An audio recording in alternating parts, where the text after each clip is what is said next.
Oke, Assalamualaikum warahmatullahi wabarakatuh. Waalaikumsalam warahmatullahi wabarakatuh. Oke, Alhamdulillah pada pagi ini kita bisa bertemu kembali pada perkuliahan material teknik. Saya harapkan kita semua diberi kesehatan ya, jadi tetap bisa mengikuti kuliah sampai akhir, kemudian mempersiapkan ujian di akhir semester nanti. Oke, sambil menunggu yang lain bergabung, saya share screen dulu.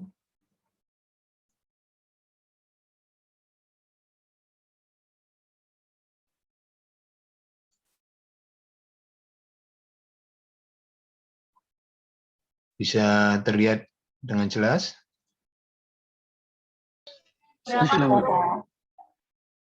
Oke ya, jadi perkuliahan material teknik kali ini bukan pertemuan kedua ya, di mana di sini akan dibahas mengenai klasifikasi material. Ya.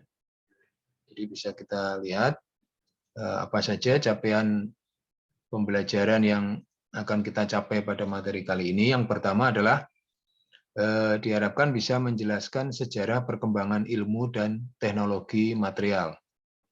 Kemudian berikutnya bisa menjelaskan dan mengidentifikasi klasifikasi daripada material. Kemudian capaian pembelajaran yang berikutnya adalah menjelaskan sifat-sifat dasar material.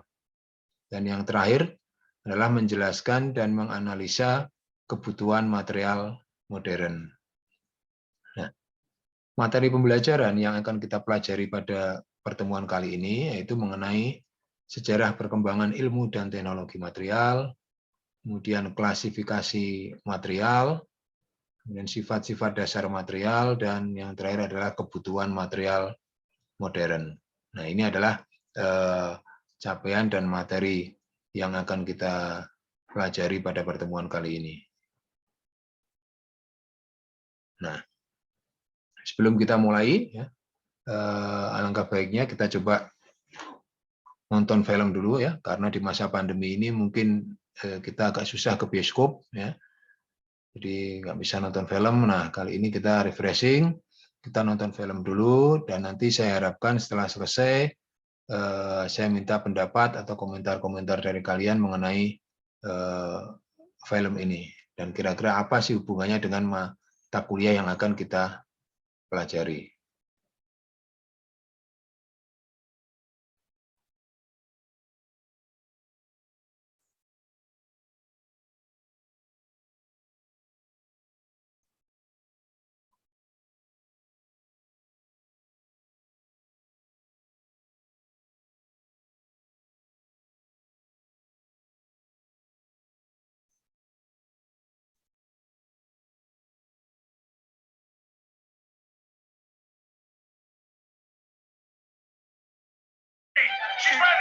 Bisa terlihat?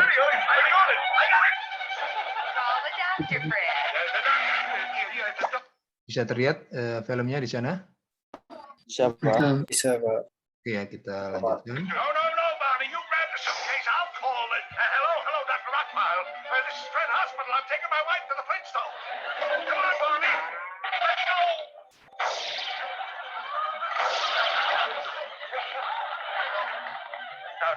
Don't worry, Wilma. We'll make it in plenty of time.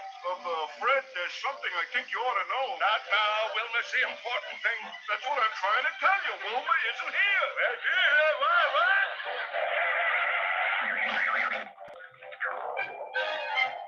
Fred? Fred? He must be out in the kitchen. Barney, can't I trust you to get anything straight? You sure are hopeless. Now, don't worry, Wilma. We've plenty of time. Your Freddy's ready. Barney, where's Fred? He's out in the car with you. I'm not out in the car, Barney. Keep covered, dear. Can't have you catching cold now, can we? I've never told you this before, dear, but you've been wonderful through this whole thing. I don't deserve you, Wilma, dear. All right, pull over. I'm taking my wife to the hospital. Another wife? What are you, an Arabian prince? How many wives do you have? No, officer. You don't understand. You see, Wow, the first one was bad enough.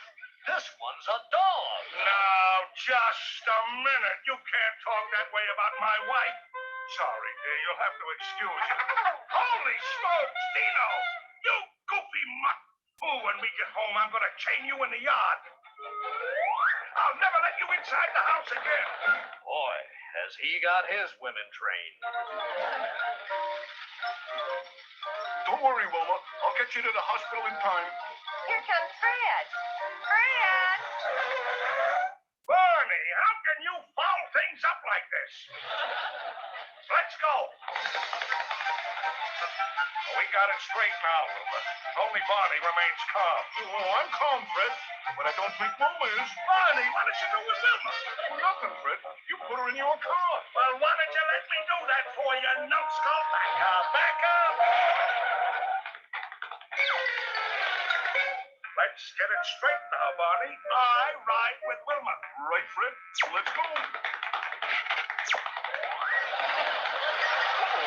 Looks like I did it again. The baby will be 7 years old by the time we get to the hospital.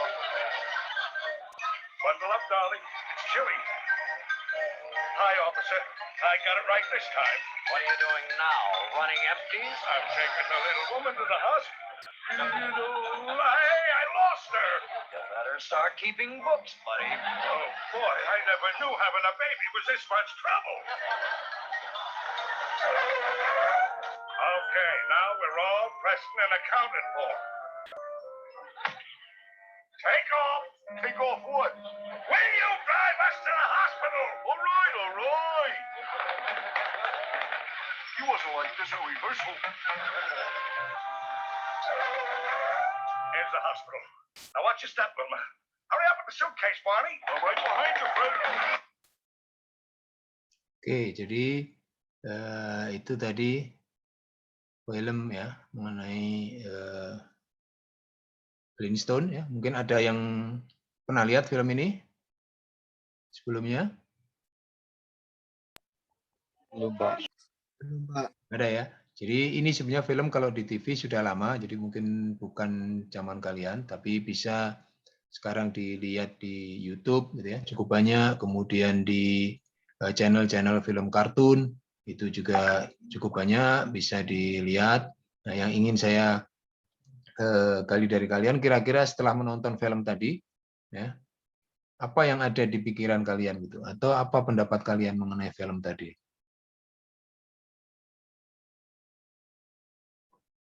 Silakan, siapa yang ingin memberikan pendapat terlebih dahulu?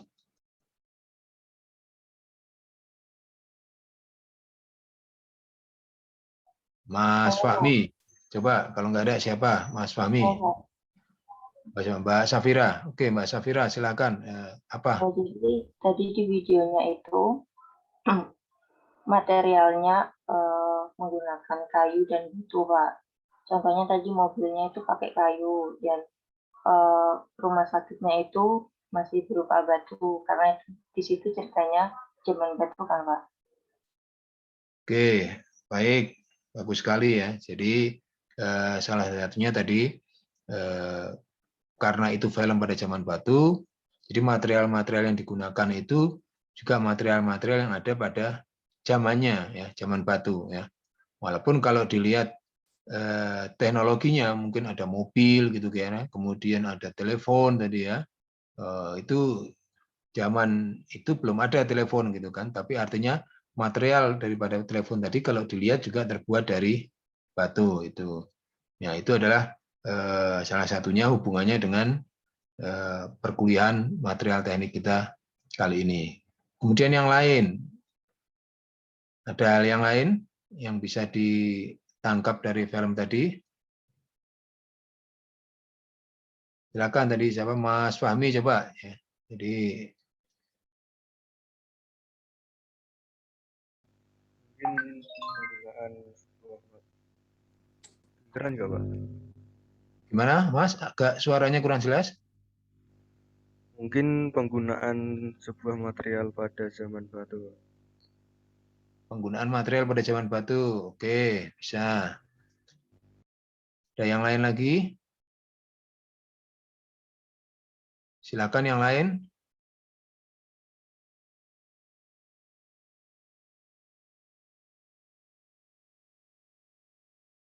Selain material, mungkin selain material. Ya. Mungkin itu Pak, miskomunikasi antara dia sama istrinya. Ya, bisa miskomunikasi, bagus. Selain miskomunikasi, artinya apa di situ? Selain komunikasi, ya, ketelitian itu juga penting, ya. Tadi kan dia terlihat si Fred itu salah membawa istrinya, malah si dinosaurusnya yang dibawa, ya, si dinonya dibawa. Nah, artinya pada saat mau mengambil sesuatu juga harus teliti, dicek dulu betul nggak ini, nah, kan ya. Istilahnya yang mau kita bawa ini gitu. Nah, akhirnya sampai terjadi seperti itu ya. Jadi artinya sama dalam perkuliahan pun kita juga harus memperhatikan ya dengan teliti apa-apa materi yang disampaikan supaya nanti tidak terjadi miskomunikasi ya. Nah, itu yang diharapkan. Oke, terima kasih. Kita lanjut ke materi.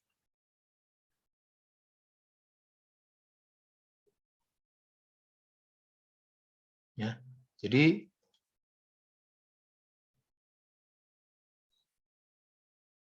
nah, kita lihat gambar di sini ya. Jadi di awal ada dua orang, gitu kan ya, manusia purba lah kita sebut begitu di zaman batu. Mereka sedang berkomunikasi. Jadi si teman yang satu ini dia akan membuat sesuatu dari bongkahan batu besar. Ya. Kemudian dia minta ke temannya, gitu kan. Dia minta ke temannya, dia bilang saya minta palu, gitu kan. Sama temannya diberi sesuatu, sesuatu ini diberikan. Tapi teman yang ini bilang saya mintanya palu, gitu kan. Dianggapnya ini bukan palu. Tapi oleh teman yang satunya ini dianggap ini palu. Ya. Jadi kan bisa tadi dianggap seperti miskomunikasi gitu kan ya. Nah, teman yang ini menganggap ini bukan palu, ini adalah kunci pas dia gitu.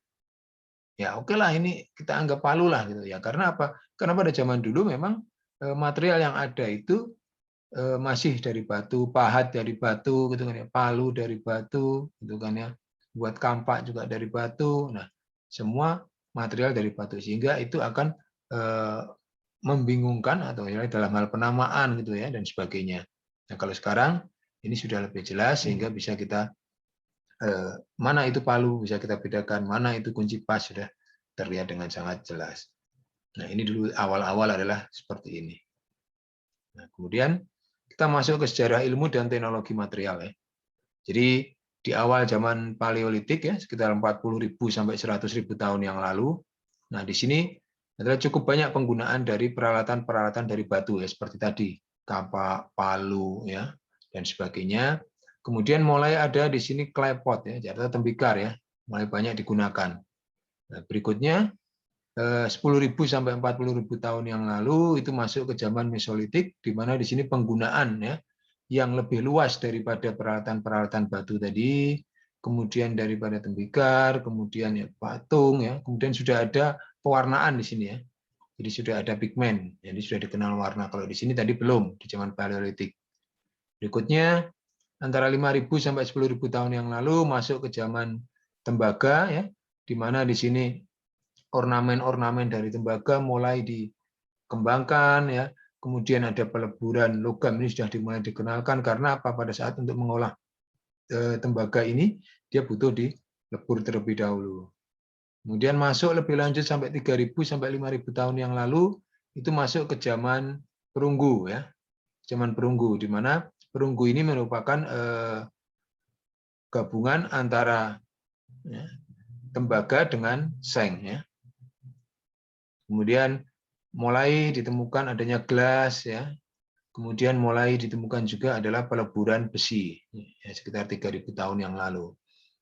Nah, begitu antara 1.000 sampai 3.000 tahun yang lalu sudah masuk ke zaman besi. Sehingga di sini besi-besi itu ada yang dikarburized iron atau besi-besi yang ditambah kandungan karbonnya ya, sehingga mempunyai kekuatan yang berbeda. Kemudian sudah mulai ada penemuan forging ya, penempaan. Kemudian ditemukan juga porselen ya, itu sekitar 3.000 tahun yang lalu. Nah, berikutnya 100 sampai 1.000 tahun yang lalu kita masuk ke zaman baja dan beton, ya. Jadi sekarang itu ya mungkin masih banyak kita lihat di sekitar kita ada beton, ya, baja dan sebagainya, itu termasuk di zaman ini. Selanjutnya kita masuk ke zaman, ya, non ferrous atau bukan besi, ya, jadi logam. Ya. Kalau tadi kan masih banyak di besi yang dieksplor, sekarang masuk ke bukan besi, ya, logam tapi bukan besi, dan zaman polimer. Nah, ini mulai di awal abad 19, ya. Ini mulai ada aluminium, ya, kemudian ditemukan titanium, nikel, ya, yang termasuk super alloy ini, ya, termasuk super alloy untuk kebutuhan luar angkasa. Kemudian ditemukannya silikon, ini banyak digunakan untuk teknik informasi, ya. Kemudian plastik, ya, mulai didapat juga plastik dan komposit. Ini banyak digunakan juga untuk, ya, penyediaan makanan, ya, kemudian peralatan-peralatan rumah tangga, aerospace, dan bahkan untuk kecepatan tinggi, ya, yang komposit ini. Nah, sekarang kita ada di mana? Sekarang kita ada di zamannya ini abad bio dan nanomaterial. Nah, apa ini bio dan nanomaterial? Ada yang tahu kira-kira apa itu bio dan nanomaterial? Silakan berikan pendapatnya.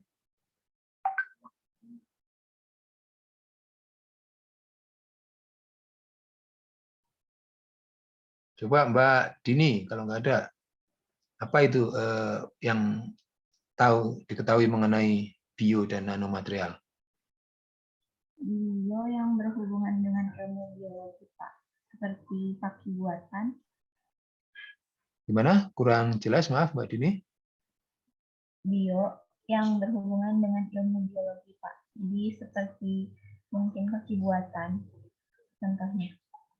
Oke, betul. Kalau yang nanomaterial?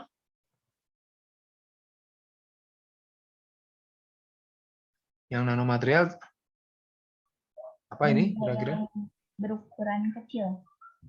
Berukuran kecil, oke. Material-material berukuran kecil, bagus. Jadi bio dan nanomaterial ini, biomaterial adalah material-material yang digunakan, ya, banyak digunakan di tubuh manusia, ya, terutama banyak digunakan di dunia kedokteran, ya, seperti tadi transplantasi buatan, begitu kan, ya. Kemudian alat-alat bantu buatan seperti tulang dan sebagainya. Nah, kalau nanomaterial adalah material-material yang berukuran sangat kecil, berukuran nano, ya. Jadi kalau kita bisa bayangkan, ya, dari meter, milimeter, nanometer, berarti ukurannya sangat kecil. Nah, ini seperti apa? Ya, contoh misalkan prosesor di komputer, ya, atau laptop itu ukurannya kan kecil, ya.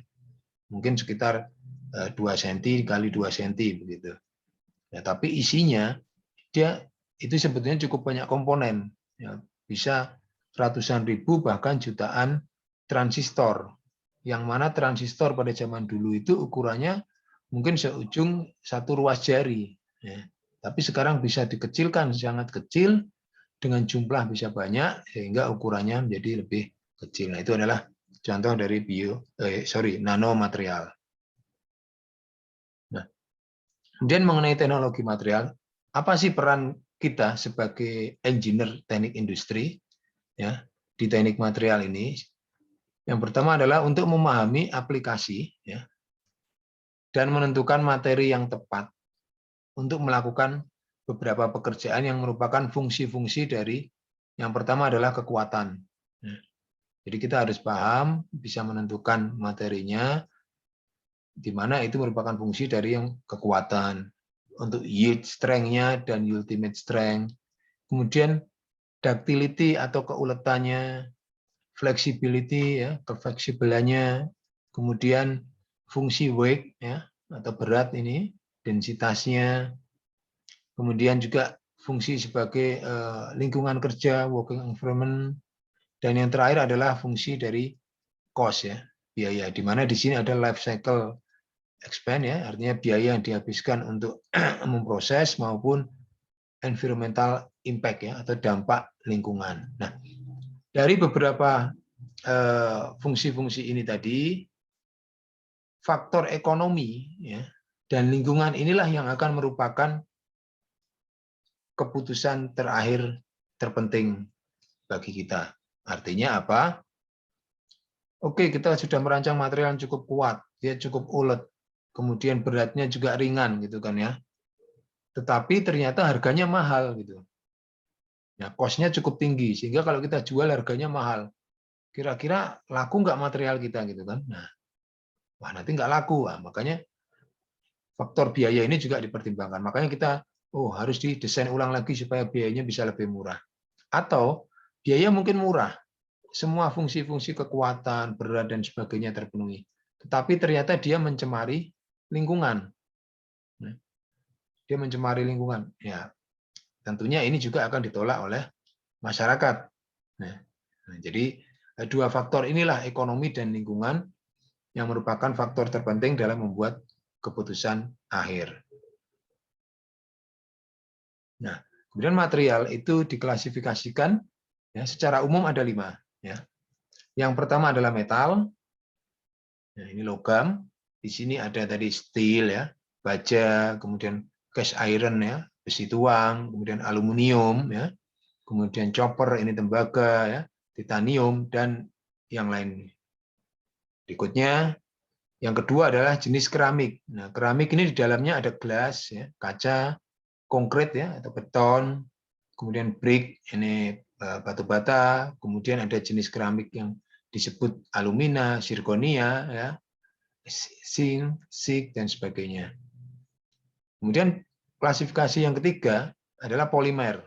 Nah, yang tergolong dalam kategori polimer di sini ada plastik, kemudian ada kayu ya, kemudian ada kain ya, dan lem ya, perekat ini termasuk dalam polimer. Untuk klasifikasi material keempat ada komposit ya, di mana mungkin kalau dilihat namanya agak asing, kita jarang ini termasuk jenis kompositnya ya. Jadi nanti kita pelajari lebih khusus dalam pembahasan mata kuliah komposit. Jadi kita lihat namanya di sini ada glass fiber reinforced polymer, carbon fiber reinforced polymer dan sebagainya. Dan berikutnya adalah yang terakhir yaitu advanced material, di mana di sini contohnya adalah semikonduktor, yaitu merupakan bahan-bahan yang kita gunakan di elektronik ya, cukup banyak. Kemudian ada biomaterial ya, tadi sudah kita bahas seperti apa, ada smart material, ada nano engineer material, itu tergolong dalam advanced material. Nah, ini adalah beberapa contoh produk yang terbuat dari logam ya. Bisa kita lihat ini ada peralatan rumah tangga ya, garpu, pisau ya, sudah umum ya. Ini dari bahan biasanya stainless steel, kemudian gunting ya, kemudian mata uang ya, koin ini, kemudian ini gear ya, roda gigi, ada cincin ya, ada mur dan baut ya. Ini seringlah kita lihat di sekitar kita. Nah, berikutnya adalah contoh produk yang terbuat dari keramik ya. Bisa dilihat di sini ada ini cangkir, kemudian batu bata ya, gelas ya, kemudian lantai ya, keramik dan juga ada gunting. Nah, sedangkan yang terbuat dari polimer, diantaranya bisa dilihat ini juga sudah umum ya, peralatan rumah tangga juga banyak ya, sendok, garpu, pisau ya, ini biasanya cukup banyak digunakan. Kemudian ya, ini helm sepeda, kemudian bola biliar ya, kemudian dadu, roda juga ini kan tadi termasuk ya, dan botol ini juga banyak terbuat dari polimer dan masih banyak yang lain. Nah, dari beberapa material tadi ya, kita akan melihat sifat-sifat dasarnya. Jadi ini adalah sifat-sifat dasar ya. Kemudian nanti secara spesifik akan dibahas di materi khusus mengenai material-material tersebut. Jadi logam ya secara umum itu sifatnya kuat ya. Dia strong, kuat, kemudian daktil atau ulet. Jadi daktil atau ulet itu seperti kayak besi, coba kamu bengkokkan ya, dia nggak akan patah, dia bisa bengkok kan besi itu ya. Ya, kalau besi yang besar mungkin susah ya, pakai kawat lah, kawat kecil saja kalian bengkokkan, nah itu kan bisa nggak patah, contoh seperti itu. Nah, kemudian high thermal conductivity, jadi dia punya konduktivitas atau daya hantar panas dan listrik yang cukup bagus, yang cukup tinggi. Ya. Sebagai contoh, misalkan kalian punya paku gitu ya di rumah, paku kamu pegang pada ujung satunya, kemudian ujung yang lain kamu panasi di kompor. Nah itu pasti nggak akan lama, tangan kalian akan merasakan panasnya. Nah itu yang disebut dengan daya hantar panasnya cukup tinggi. Nah berbeda dengan misalkan kayu gitu ya. Kayu itu daya hantarnya dia rendah, coba kamu pegang gitu. Tentu waktu kalian sampai merasakan panas di ujungnya ini lebih lama daripada logam. Nah, kemudian kalau daya hantar listrik, ya tadi dia mudah menghantarkan arus listrik. Ya sebagai contoh kayak paku tadi, itu jangan terus paku, coba kamu colokkan ke listrik, tentunya akan kesetrum begitu kan. Nah, tapi kalau kayu kamu colokkan ke listrik, ya nggak akan setrum karena apa? Dia tidak mempunyai daya hantar listrik yang cukup bagus.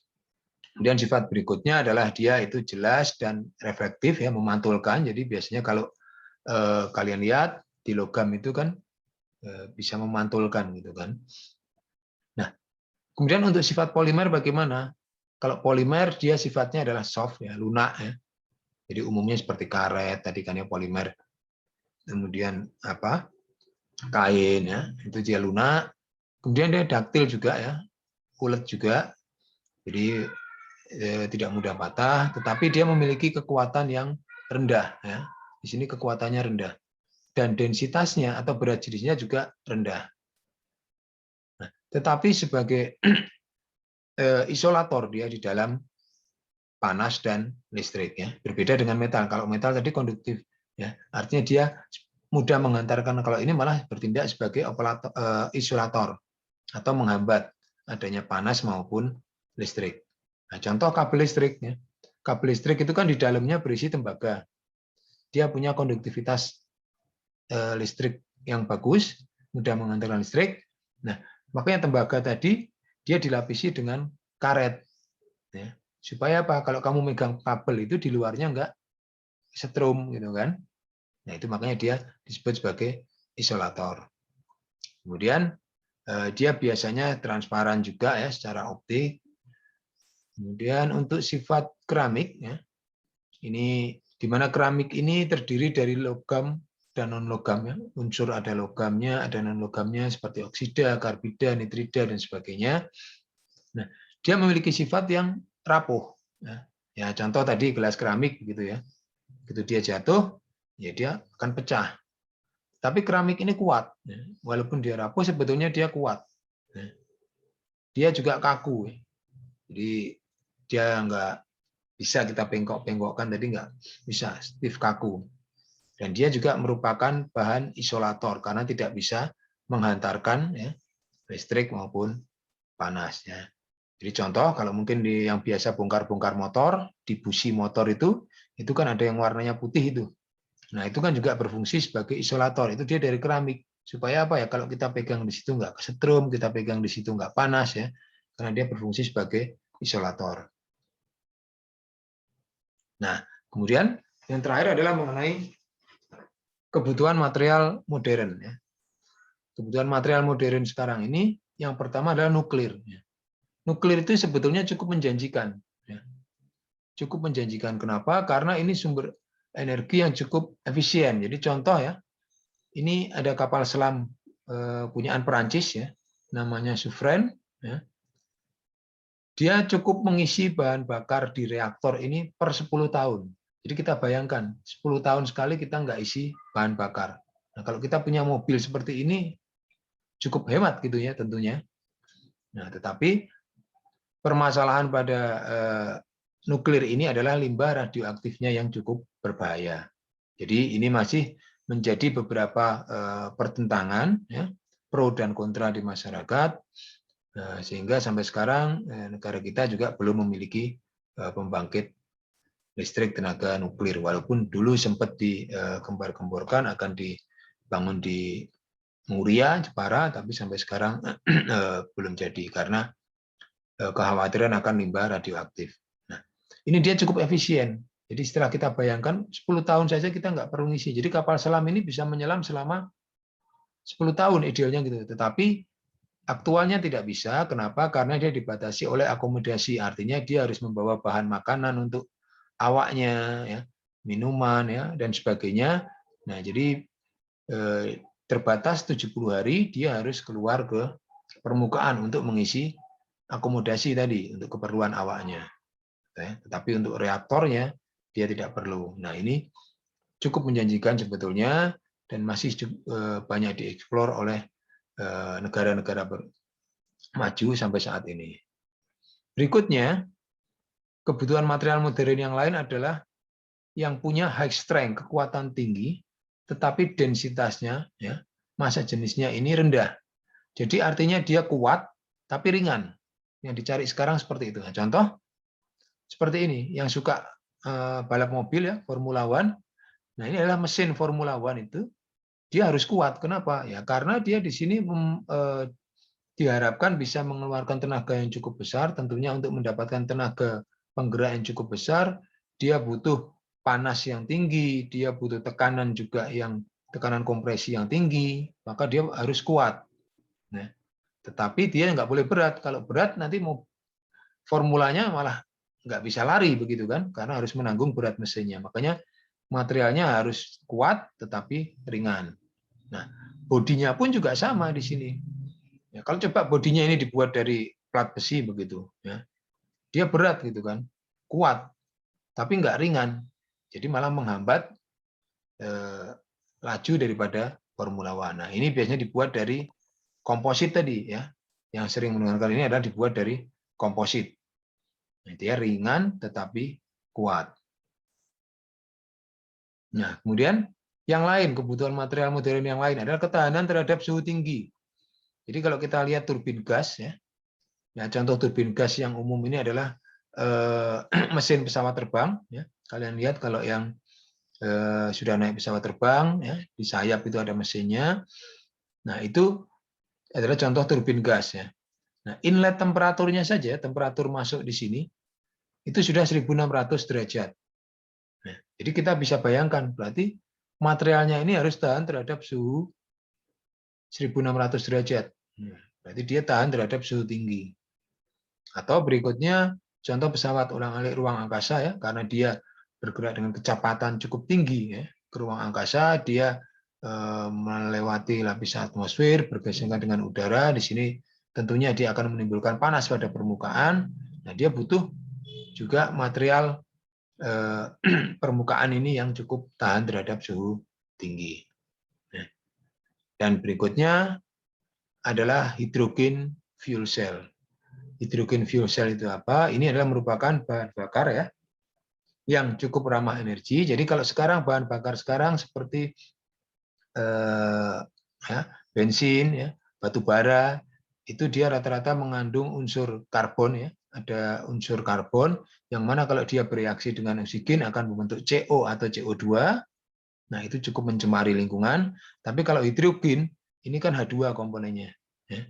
Sehingga kalau dia bereaksi dengan oksigen, dia akan menghasilkan air. Nah, jadi ini cukup ramah lingkungan. Nah, tetapi bahan bakar ini memang sekarang masih terus dikembangkan, ya. Biaya pengembangannya masih mahal, jadi memang belum tergolong dalam bahan bakar yang murah, tetapi semakin dikembangkan tentunya semakin banyak digunakan, nanti juga bisa didapatkan cost yang akhirnya lebih murah. Nah, dan dia bisa menjaga, sekarang ini isu-isu sekarang adalah green energy kan, ya. Jadi energi yang ramah lingkungan, yang tidak mencemari lingkungan. Nah, sebagai contoh ini adalah bis yang sudah menggunakan hidrogen fuel cell, ya. Jadi dia cukup ramah lingkungan. Nah, ini adalah gambar perkotaan, ya, yang diharapkan menggunakan hidrogen fuel cell sebagai sumber energi, sehingga kita lihat kotanya di sini dia cukup hijau, ya. Karena apa? Tidak ada pencemaran yang banyak di sini. Oke, nah, ya, jadi itu adalah materi perkuliahan kali ini, ya. Jadi sebagai latihan, ya, bisa coba kalian amati, ya, di tempat kalian berada sekarang ini, itu ada material apa saja gitu. Nah, saya coba beri waktu 1 menit, ya, kalian amati di sekitar kalian, nanti bisa disampaikan, oh ada material ini Pak, gitu, ya. Silakan disebutkan yang ada di sekitar kalian saja.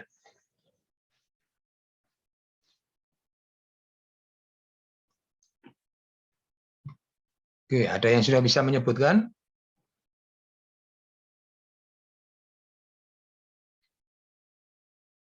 Silakan yang sudah bisa menyebutkan.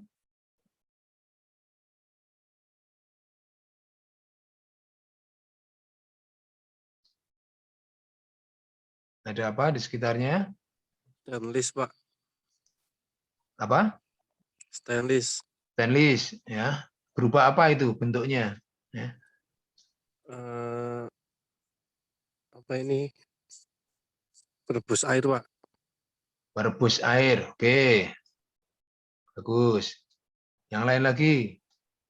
Besi, Pak. Besi. Bentuknya apa itu? Siapa tadi, Mas? Sepeda, Pak. Sepeda. Oke. Kayu, Pak. Lagi yang lain? Kayu. Kayu. Oke, apa bentuknya yang ada di berupa apa itu? Berupa? Pintu. Pintu. Nah, cukup banyak. Sebenarnya di sekitar kita saja itu sudah cukup banyak. Plastik, Pak.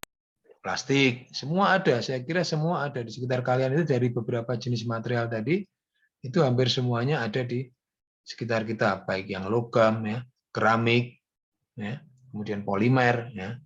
Nah, mungkin seperti yang komposit atau yang material kebutuhan modern tadi, itu mungkin jarang. Tapi yang advance material pun seharusnya ada. Nah, kalau kalian sekarang gunakan apa ini? Ada yang gunakan HP, ada yang gunakan laptop, gitu kan?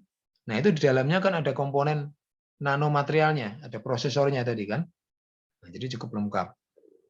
Nah, coba sekarang kalian cari ya 5 buah produk material yang termasuk dalam klasifikasi keramik. Coba. Apa saja yang termasuk keramik? Gelas, Pak. Gelas, oke. Yang lain? Guci, Pak. Vas bunga. Guci, vas bunga. Oke. Lantai, Pak. Bagus. Apa? Piring. Akuarium, Pak. Bagus, piring akuarium, kaca ya masuknya ya. Jadi kan termasuk kaca tadi kan. Bagus. Apalagi ada yang lain lagi? Bolam lampu, Pak. Bolam lampu, kaca ya masuknya. Oke, nah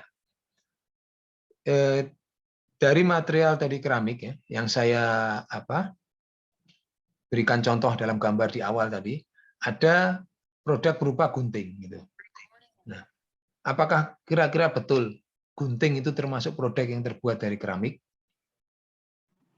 Ada, Pak, yang pakai diamond, Pak. Ada. Kalau ada, misalkan dia betul termasuk keramik, kira-kira berikan penjelasan kenapa bisa gunting harus menggunakan keramik.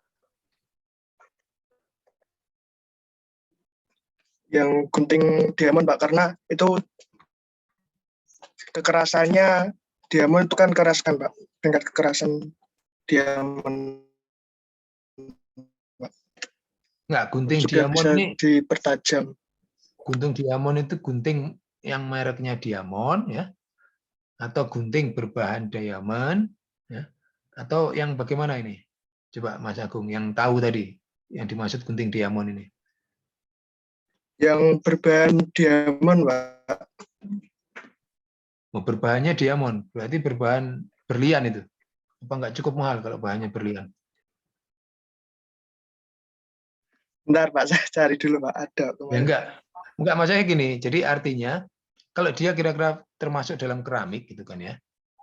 Nah, alasannya kenapa ada gunting dalam keramik gitu. Tapi kalau tidak, ya kira-kira kenapa gitu. Oh, enggak Pak, itu salah tempat itu misalkan begitu. Ya enggak apa-apa gitu.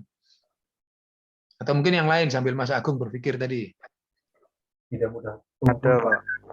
Siapa ini? Yevan. Oke. Oh, Pak Ami. Oke. Kalau ada gimana? Penjelasannya gimana, Mas? Biasanya itu digunakan untuk makanan anak kecil, Pak. Makanan anak kecil. Buat motong Kenapa? makanan anak kecil. Untuk motong makanan anak kecil. Soalnya kalau logam biasanya kan ada karat gitu, Pak. Oke, bagus. Makanya menggunakan keramik gitu. Oke, bagus. Jadi, nah itu contohnya. Misalkan tadi gunting keramik ini punya beberapa keunggulan. Yang pertama keramik ya, tadi kan sifatnya dia keras, ya. Artinya kalau ketajamannya dia akan awet gitu. Yang kedua, dia ini tadi tidak korosif ya. Kalau logam mungkin nanti bisa korosif ya. Itu juga bisa mencemari. Kemudian dia tidak menimbulkan aroma bau. Jadi kalau biasanya kita misalkan memotong menggunakan logam ya, pisau stainless gitu ya. Nanti biasanya di pisau itu masih menyisakan bau dari bahan yang kita potong tadi. Tapi kalau keramik ini tidak. Walaupun dia punya kekurangan. Kalau itu jatuh ya pecah begitu kan, karena dia getas atau rapuh tadi. Nah, ini adalah kenapa tadi di contoh produk keramik juga terdapat produk gunting. Oke, bagus masukan-masukannya.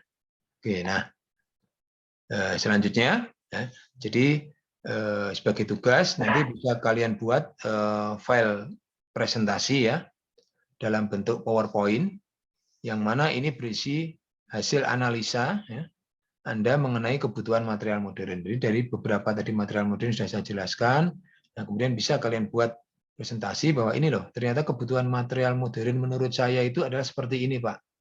Ya. Kemudian itu nanti dipresentasikan di depan kelas ya, dengan kelompok lain, dan satu kelompok ya beranggotakan maksimal 7 orang. Nah, itu adalah tugas untuk minggu depan. Ya. Nah, jadi dari hasil perkuliahan ini ya, bisa saya simpulkan bahwa pagi ini kita mempelajari mengenai yang pertama adalah sejarah dan teknologi material ya. Tadi dari mulai zaman batu ya sampai sekarang zaman bio dan nanomaterial. Kemudian ada klasifikasi material, di sini ada 5 jenis material yang kita pelajari. Ya. Kemudian sifat-sifat dasar dari material tersebut, ya. Dan kebutuhan daripada material modern. Nah, sampai di sini mengenai perkuliahan pagi ini, ada yang ditanyakan atau mau ada yang disampaikan?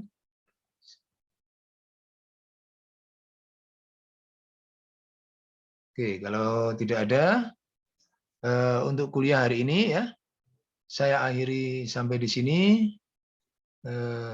Terima kasih dan nanti kita akan ketemu pada kuliah selanjutnya yang akan membahas mengenai sifat-sifat logam. Jadi lebih detail, lebih spesifik mengenai sifat-sifat logam. Kalau tadi kan secara umum ya beberapa sifat material, nanti kita akan bahas mengenai sifat-sifat logam.